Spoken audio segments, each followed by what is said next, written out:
Marathi story. एक गाढव आणि एक कोंबडा एका शेतकऱ्याच्या शेतात राहत असत। ते दोघं चांगले मित्र होते।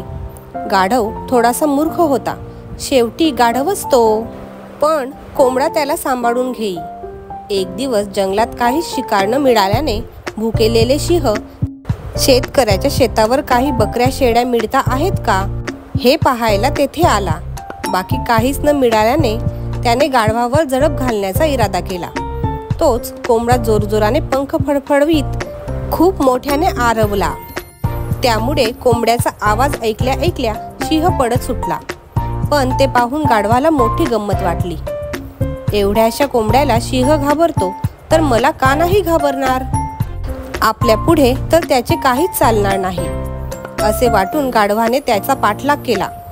कोंबडा ओरडून ओरडून त्याला थांब थांब म्हणत होता, पण फुशाळलेल्या गाढवाने त्याचे काहीच एक ऐकले नाही।